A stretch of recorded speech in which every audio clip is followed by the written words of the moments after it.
The dog collapsed mid-step. 1 second, King was trotting across the lawn. Tail up, leash slack, morning sun catching the brown in his coat. The next, his legs folded like someone pulled a switch. King! Marcus froze. Hey! No, no, no! The dog whimpered once. Soft, confused. His body trembled against the grass. Marcus dropped to his knees. Stay with me. Stay! King's eyes rolled. Foam gathered at the edge of his mouth.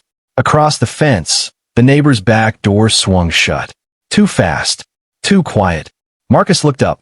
Mr. Halvorson stood on his patio, coffee mug in hand, watching. Not panicked. Not surprised. Watching. Did you see what happened? Marcus shouted. Halvorson took a slow sip, smiled thin, then said, You should keep better control of your animals. Marcus scooped King into his arms. The dog was heavy now. Dead weight. What did he eat? Marcus yelled. Did you put something out here? Halvorson shrugged. Maybe he shouldn't have been sniffing around where he doesn't belong. King convulsed. Marcus ran, shoes slipping, breath tearing. King's collar tag clinking like a countdown. Behind him, Halvorson called out, lazy, almost amused. Hey, don't blame me if nature takes its course. At the curb, Marcus fumbled his keys, hands shaking, heart pounding louder than his thoughts. King let out one final sound. Not a bark, a breath, and then nothing. Marcus pressed his forehead to the dog's. No, no, no, please. Sirens weren't coming. Help wasn't close. And standing 20 feet away, untouched by panic or guilt, the neighbor turned back inside his house like he'd just finished watching a show. He had no idea that the poison he laid down that morning would cost him his money, his name, his house, and his future. And that King, the dog he thought didn't matter, was about to become evidence. The emergency vet smelled like antiseptic and fear. Marcus burst through the glass doors with King limp in his arms, paws dangling, head rolling weakly against his chest. His shirt was soaked with drool and spit, his hands slick, his breath coming apart in ragged pulls. Help! Please, my dog just collapsed, he choked. He was fine 10 minutes ago. The receptionist looked up, startled by the urgency, then by the sight of Marcus, tall, black, shaking, clutching 80 pounds of dying life. Put him on the table, she said quickly. They rushed King back.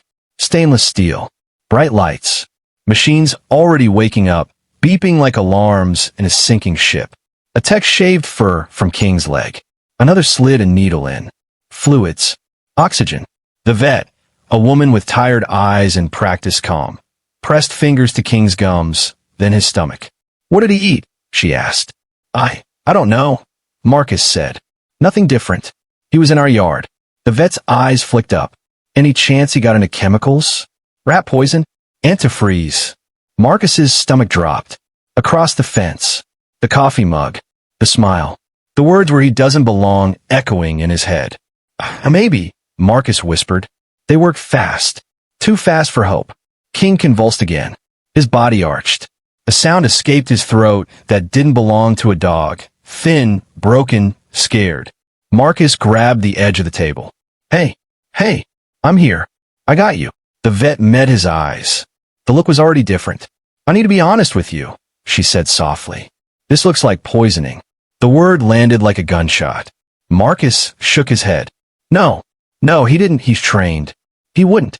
Some poisons don't need to be ingested intentionally, she said. They're designed to attract. King's breathing slowed. Shallow now, like he was slipping away inch by inch. How much? Marcus asked, suddenly desperate for something solid. Whatever it costs. The vet hesitated. That hesitation said everything. Hours blurred. Paperwork. Consent forms. Numbers that climbed higher with every minute. Marcus signed everything without reading. Hands shaking so badly the pen scraped the page. At some point, his wife Naomi arrived. Hair still wrapped from sleep, eyes red before she even saw King. She took one look and covered her mouth. No, she whispered. No. They stood on either side of the table, touching King wherever they could, his ears, his chest, his paws, trying to anchor him to the world. The machines kept beeping. Then one stopped. The vet stepped back slowly. "I'm so sorry," she said. The room went quiet in a way Marcus had never heard before. Not silence. Absence. Naomi made a sound that didn't sound human. Marcus didn't make any sound at all. He just stared at King's face, waiting for his chest to rise again. It didn't. The vet gave them time. When she returned, she spoke gently, professionally. "We'll run toxicology," she said, "if you want. It's important." Marcus nodded hollow. "Yes," he said. "Run everything." By the time they got home, the sun was fully up. The yard looked the same. Green grass. Birds. Normal. Marcus stepped out of the car and saw it. A small paper plate near the fence line, half hidden by shadow. Food. His stomach twisted. He didn't touch it. Didn't step closer. Just stared, heart hammering, every cell in his body screaming what his mind already knew. Naomi whispered, "Marcus." He pulled out his phone, took photos, video, zoomed in. Then he looked up. Halvorson's curtains twitched. The neighbor stepped outside like he'd been waiting. "Well," Halvorson said, stretching his arms. "Looks like the mutt didn't make it." Marcus's vision went red. "You poisoned my dog." Halvorson laughed once. Short. Dismissive. "Prove it." Naomi stepped forward. "You put food by the fence." "So," Halvorson said, "I feed birds." Marcus took a step closer. "You watch them die." Halvorson's smile hardened. "You people always want someone to blame." There it was. "You people." Marcus's hands curled into fists. Naomi grabbed his arm. "You're sick," she said. "That was our family." Halvorson shrugged. "Maybe next time you'll think twice before bringing animals like that into a decent neighborhood." Marcus stared at him. "Animals like what?" Halvorson leaned in, voice dropping just enough to be heard. "The kind that make people uncomfortable." Marcus pulled out his phone and hit record. "Say that again," he said. Halvorson noticed the phone. His smile widened. "Oh, come on," he said louder now. "Everyone knows those dogs get aggressive. Probably attacked something and got into poison on its own." "You're lying," Naomi said. "We have the vet. Vets will say anything if you pay them," Halvorson snapped. "Doesn't change the fact that you should have kept it under control." Marcus stopped recording. Not because he was done, because he'd gotten enough. The police arrived an hour later. 2 officers. Bored expressions. Hands resting casually on belts. Marcus explained. Showed the photos. The plate. The fence. The vet paperwork. One officer nodded slowly. "The other side. Do you have proof he poisoned the dog?" The second one asked. "We have food on his side of the fence," Marcus said. "We have timing. We have." "Any cameras?" The officer interrupted. "No," Naomi said. "But..." The officer shrugged. "Without direct evidence, it's a civil matter." Marcus stared at him. "My dog was killed." The officer glanced to Halvorson's house, then back at Marcus. "We'll file a report." Halvorson stood on his porch the whole time, arms crossed, satisfied. As the officers left, Halvorson called out, "Sorry for your loss." His tone made it worse than a laugh. That night, Marcus sat at the kitchen table staring at the vet bill. $14,387. And rising. Toxicology alone, $2,800. Naomi set a small wooden box between them. King's collar rested on top. They didn't cry. They didn't scream. They sat there in the quiet, the kind that comes after something sacred has been taken. Marcus finally spoke. "He thinks he got away with it." Naomi nodded slowly. "He thinks King was just a dog." Marcus picked up the collar. His jaw tightened. "He's about to learn," he said, voice low, steady, dangerous, that he killed the wrong one. Outside, Halvorson's porch light flicked on. Inside, Marcus opened his laptop and began writing everything down. Marcus didn't sleep. He sat at the kitchen table long after Naomi went to bed. King's collar looped around his wrist like an anchor. Every sound in the house felt louder without the soft thump of paws, without the quiet presence that used to fill the corners. He opened a document on his laptop and titled it with one word. King. Then he started writing. Time. Date. What King ate. Where he walked. Every interaction with Halvorson going back months. The comments. The looks. The way Halvorson's smile always came a half-second too late. By 3:12 a.m., the document was 12 pages long. At 6:40 a.m., Marcus was on the phone with the emergency vet. The toxicology is preliminary, the vet said, but we're seeing anticoagulant rodenticide.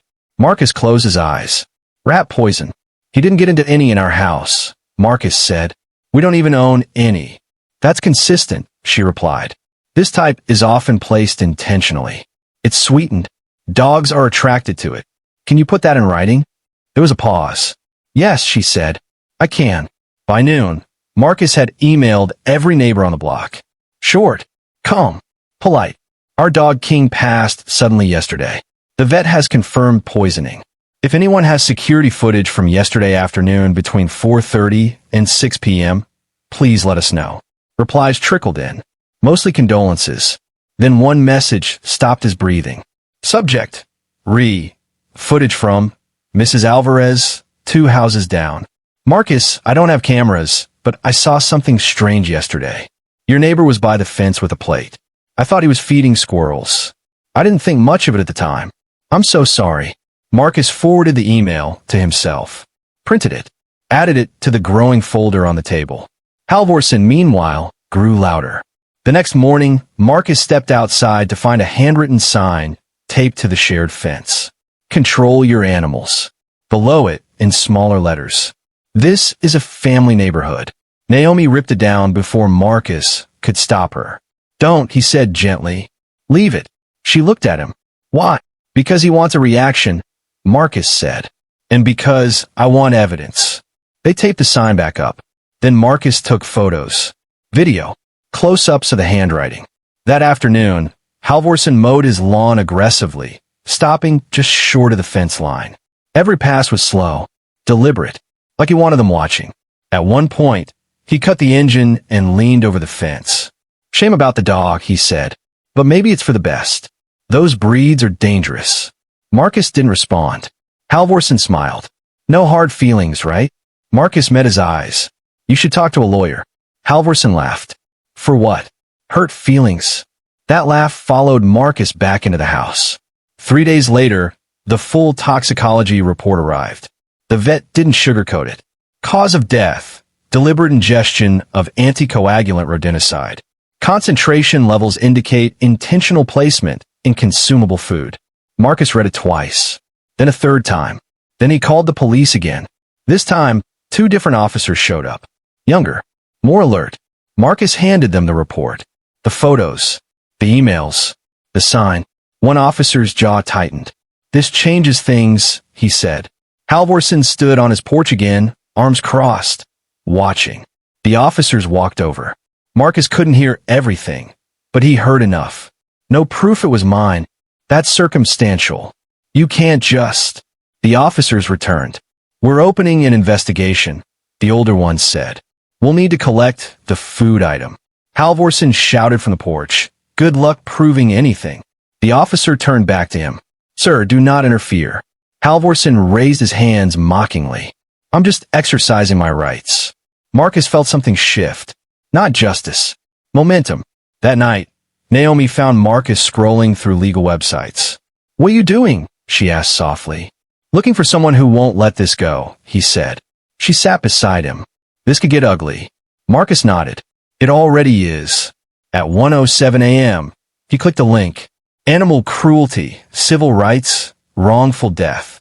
The firm's homepage photo showed a courtroom, a German shepherd, and a quote in bold letters. Justice doesn't stop at species. Marcus filled out the contact form. Attached the toxicology report. Attached the photos. Attached the email from Mrs. Alvarez. Then he hit send. The call came the next morning. Marcus Reed, a woman's voice said, Yes, my name is Elaine Porter. I'm an attorney. I reviewed what you sent. Marcus held his breath. Your dog's death, she continued, was not an accident. I know, Marcus said. It was a felony under state law, Elaine said calmly. And a civil gold mine. Marcus closed his eyes. What do you want to do? She asked. Marcus thought of King. Of the way Halvorsen smiled. Of the sign on the fence. I want the truth, he said. And I want him to feel it. Elaine didn't hesitate. Then we start quietly, she said.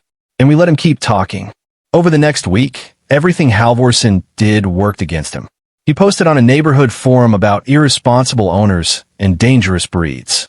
Elaine's paralegal screenshotted every post. He joked loudly to another neighbor about one less problem on the block.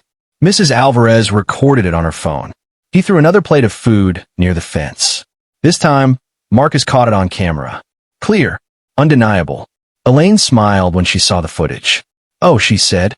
"He's done." Marcus asked, "When do we confront him?" Elaine shook her head. "Not yet." She leaned forward. "First, we let him hang himself." The lawsuit was filed quietly. No knocking. No warning. No drama. Just paperwork moving through the system like a blade sliding into place. Halvorsen didn't know yet, but he felt something. His laughter stopped.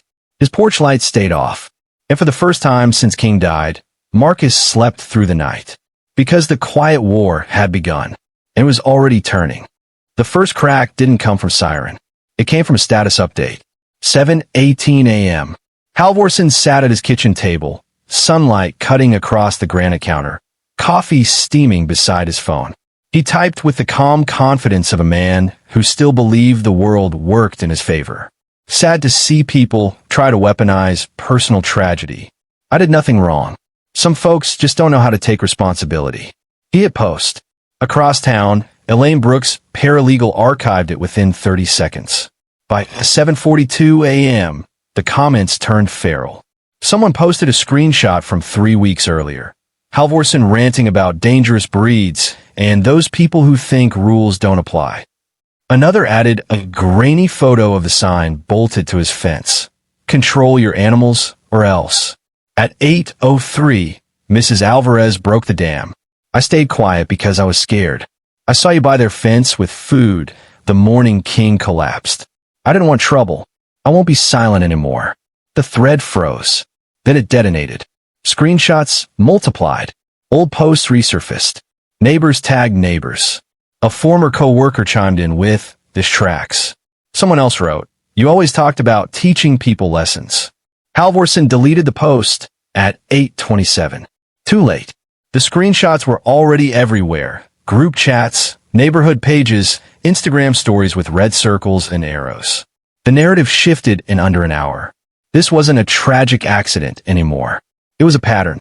The police returned that afternoon, and this time, they didn't knock politely. 2 squad cars parked in front of Halvorsen's house, tires crunching gravel loud enough to draw attention. Porch doors opened. Windows slid up. Phones appeared like reflex. Marcus watched from across the street, Naomi standing beside him. Neither spoke. The officer at the door held a folder. Firm. Official. "Mr. Halvorsen, we're executing a search warrant in connection with an animal cruelty investigation." Halvorsen laughed, sharp, defensive. "You gotta be kidding me." They weren't. Inside the garage, the air smelled like oil and dust. An officer moved a stack of paint cans. Another crouched near a shelf. "There," someone said. A blue box. Half-used. Tucked behind old rags. Rodenticide. The same brand listed in King's toxicology report. Same compound. Same sweetened pellets designed to attract animals. Photographs snapped. Evidence bags sealed. Halvorsen's voice went thin. "That's for rats. Everyone has that." The officer looked around the pristine garage. "You have rats, sir." Silence. His wife stood in the doorway, pale, arms crossed tight like she was bracing for impact. Outside, neighbors whispered. The squad cars didn't leave quickly. Elaine filed the amended civil complaint before sunset. Not loud. Not dramatic. Precise. Wrongful death. Intentional tort. Hate-based harassment. Severe emotional distress. Damages sought. $2 million. She didn't leak it. The clerk's office did. Routine digital posting, public record. By evening, the local news picked it up. The reporter stood on the sidewalk with Halvorsen's house framed behind her, voice tight with seriousness. "We've learned the dog, King, was not only a family pet, but a certified therapy animal who volunteered weekly at a children's hospital and 2 senior care facilities." Marcus's chest tightened. On screen, King appeared in photos, vest on, tail mid-wag, a toddler's tiny hand gripping his fur. Another showed him beside a veteran in a wheelchair. Another, resting his head on an elderly woman's knee. The reporter continued. The attorney representing the family is Elaine Brooks, known for landmark animal rights and civil accountability cases. She confirmed today the damages sought reflect not only loss, but willful cruelty and discriminatory intent. Elaine's phone started ringing. So did Marcus's. Neighbors who'd never spoken more than a nod. Former co-workers. Nurses from the hospital. He helped my patient through chemo. He made my mom smile again. I'm so sorry. He mattered. Halvorson's front lawn stayed empty. The exposure didn't rush. It carved. Elaine released evidence in waves, each one timed, clean, undeniable. First came the veterinary report, clinical language, redacted names, no emotion. Just cause of death. Just poison. Then the footage. Security camera. Grainy but clear enough. Halvorson near the fence. Tossing something small. Pausing. Looking around. Then the audio. A neighbor's doorbell cam, audio only. His voice. Casual. Certain. One less problem on the block. That clip went nuclear. TikTok stitched it with King's therapy photos. Instagram turned it into a reel with captions like he saved lives. They ended his. Twitter found Halvorson's employer by lunchtime. By 10:04 a.m. the next day, the company issued a statement. We are aware of the allegations. We take matters of cruelty and discrimination seriously and are reviewing the situation. By noon, he was placed on administrative leave. By evening, his LinkedIn went private. Halvorson finally stepped outside on day 3. Reporters spotted him instantly. Sir, did you poison the dog? Any comment on the lawsuit? Do you regret your statements? He raised his hands, palms out. No comment. No comment.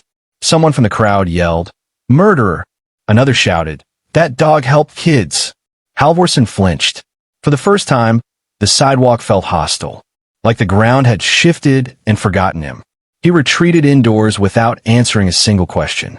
The HOA meeting was standing room only. People filled the hall. Faces Marcus recognized and faces he didn't. Some avoided his eyes.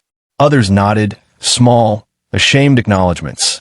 Elaine sat beside him, composed, a thin folder in her lap. Halvorson arrived late. Alone. The board president cleared his throat.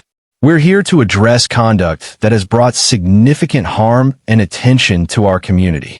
Elaine stood. She didn't raise her voice. She didn't posture. She laid out the timeline, the documented harassment, the evidence, the legal exposure. Then she played the audio. One less problem on the block. The room went dead quiet.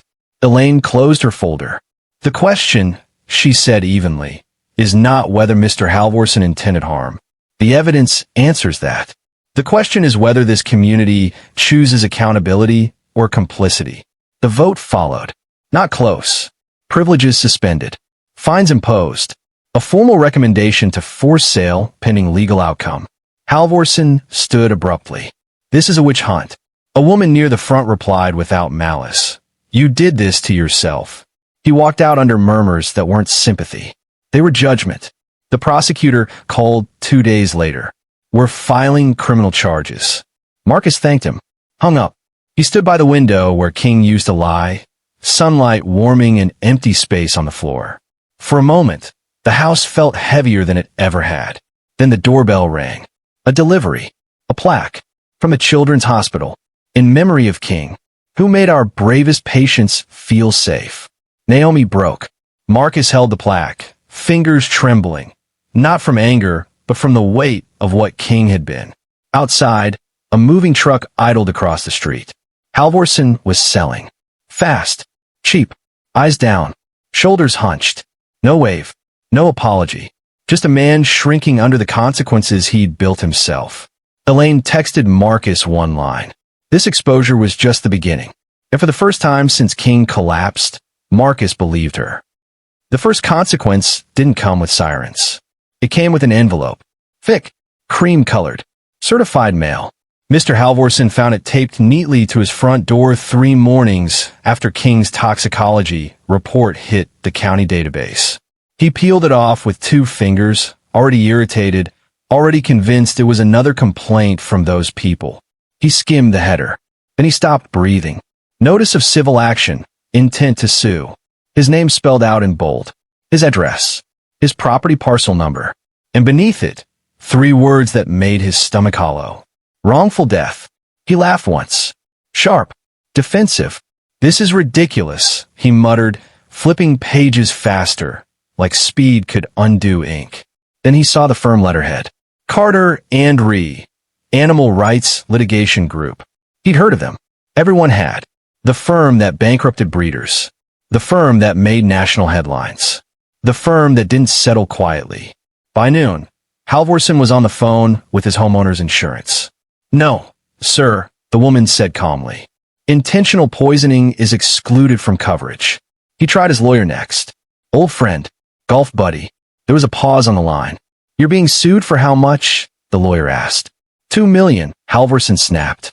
It's extortion. Another pause. Longer. I can't represent you. What? Given the evidence already circulating, I'd advise you to seek separate counsel.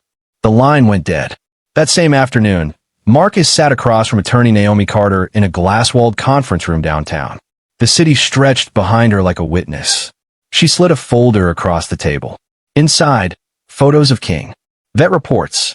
Toxicology results. Surveillance stills from 3 angles.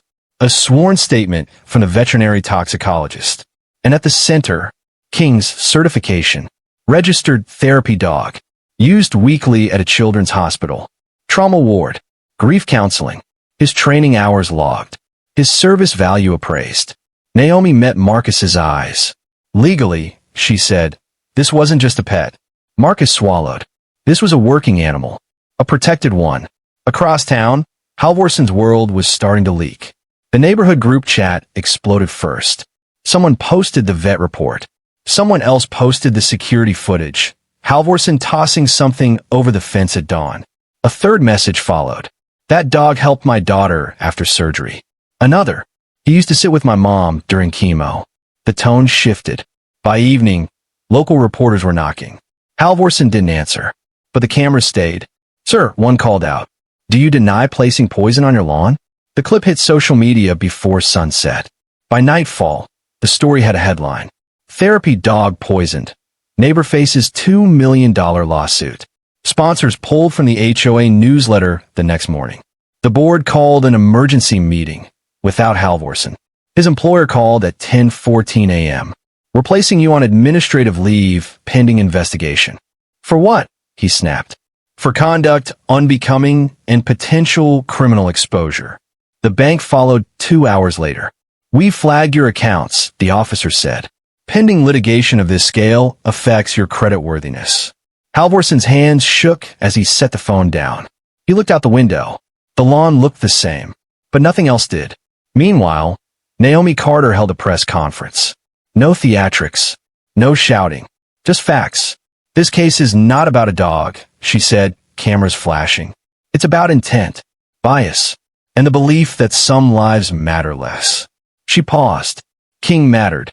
Behind her, Marcus stood still. King's collar looped around his wrist. Donations poured in. Petitions. Letters. A city council member called for an ordinance review. Animal Control opened a criminal investigation. The DA requested records. Halvorson's new lawyer, his third in a week, filed a motion to dismiss. It was denied. Then came the civil deposition. Halvorson sat stiff in a borrowed suit, sweat darkening the collar. Naomi's questions were precise. You've previously complained about Mr. Brooks' dog, correct? Yes. You refer to it as dangerous? I was concerned. You texted your neighbor, quote, your people shouldn't have animals like that. Did you send that? Silence. Yes. The room shifted. And the poison you placed, was it commercially available? Yes. Did you know it was lethal to dogs? Another pause. Yes. Naomi closed the folder. No further questions. The clip aired that night. Halvorson didn't sleep. 2 weeks later, foreclosure notices appeared. The HOA fined him for violations. Daily, his employer terminated him for cause. His lawyer called one final time. They want to settle. Halvorson laughed bitterly. Good. Tell them. They won't accept less than the full amount. The number sat between them like a verdict. $2 million. Plus fees. Plus damages. Plus public record. He signed. The check cleared. His house went on the market the same week. Marcus visited King's favorite park that evening. He sat on the bench where King used to wait for kids to approach first. The city installed a small plaque the next month. In memory of King, a good boy who served others. Justice didn't bark. It didn't bite. It arrived slowly, and it stayed. The morning sun spilled across the park, golden and sharp, as a small crowd gathered quietly near the freshly installed bench. No cameras, no reporters, just those who truly knew King, not as a viral headline, but as a living presence that had comforted countless lives. Nurses from the children's hospital, a grief counselor, parents with children who still asked about the big brown dog who listened, and a few neighbors who had watched the drama unfold from afar. Marcus stood slightly apart, hands buried deep in his jacket pockets, his chest tight with grief, yet steady with pride. The plaque gleamed in the early light, polished brass etched carefully with precise letters. King Therapy Dog, Protector, Comforter. He showed up when people were breaking. He did his job with love. He crouched, brushing a hand over the engraved words. King hadn't survived long enough to witness the justice that came crashing down on his tormentor. He hadn't seen the man's empire crumble, the lawsuits mount, or the public humiliation etched into every headline. But King had outlived cruelty in a different, more enduring way, through memory, impact, and honor. A group of children approached hesitantly, peering at the plaque. Marcus smiled faintly. One little girl tugged on his sleeve. "Is he really gone?" she whispered. "Yes," Marcus said softly, kneeling beside her. "But he's everywhere he needed to be. In the people he comforted, in the hearts he healed. That's how he lives on." Across town, the neighbor's house stood empty. For sale signs leaned crookedly, the price slashed twice, a visible scar of the consequences he had ignored for so long. His name, once whispered with casual arrogance in the neighborhood, was now searchable online, permanently stained. He hadn't lost everything in a single moment.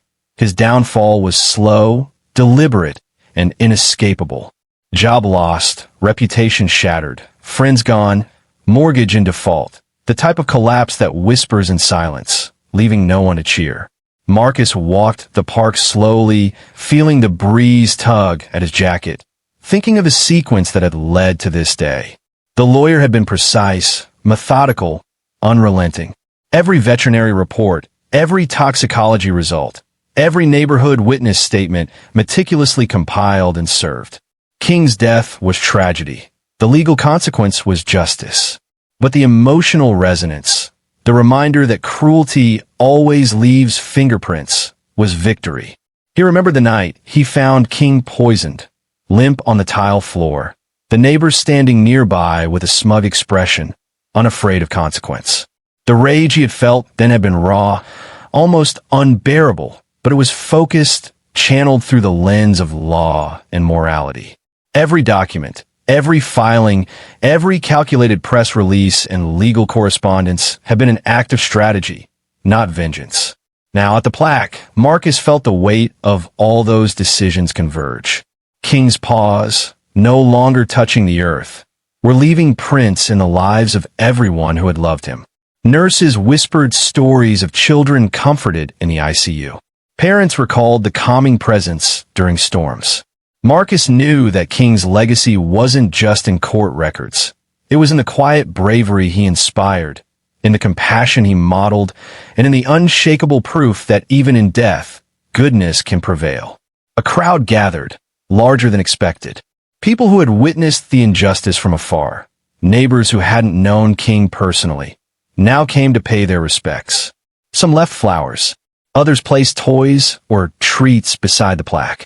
A hush fell as Marcus spoke, his voice steady but thick with emotion. He didn't ask to be famous. He didn't ask to be remembered. He simply showed up when people needed him most. And when someone tried to take that from him, the world answered. Not loudly, not with anger, but with justice. The lesson was simple yet profound. Malice leaves a trail, and when it is exposed, it collapses under its own weight. King had been a living example of love and service, and the world had responded in kind, not through noise, but through consequence, accountability, and remembrance. As Marcus walked back through the park, children trailing, strangers whispering stories, he noticed the subtle changes. The laughter of people sitting on nearby benches, the quiet conversation of families reflecting on the plaque, the sense that this dog's life, even tragically short, had shifted the moral compass of a community. In the hospital, King's framed photo found a permanent home near the pediatric therapy wing. Tongue out, vest on, beside a child with an M4 taped to her arm. Nurses paused by the frame, touching it lightly, murmuring, "Good boy."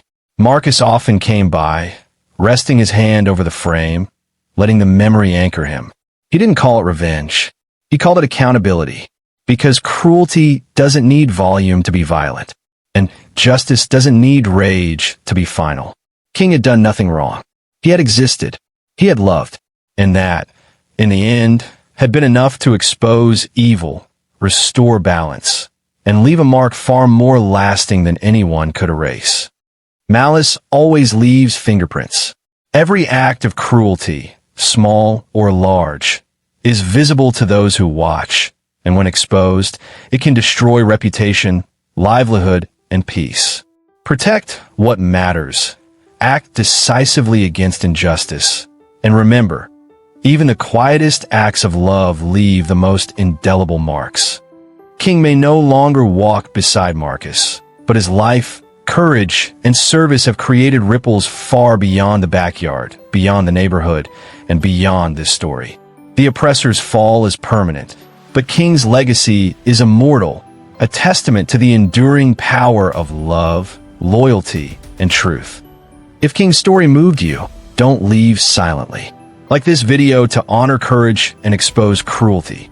Subscribe to Silent Struggle Studios for more stories where injustice is confronted and uncut Black voices are amplified. Comment below if you've ever witnessed someone or something rise above cruelty. Your voice strengthens our community. Marcus paused one last time by the plaque, looking at the children, the parents, and the strangers who had gathered. He exhaled slowly, letting the weight of grief, victory, and remembrance settle together. King may have been gone from sight, but through every lesson, every ripple, every act of justice, he remained. Forever.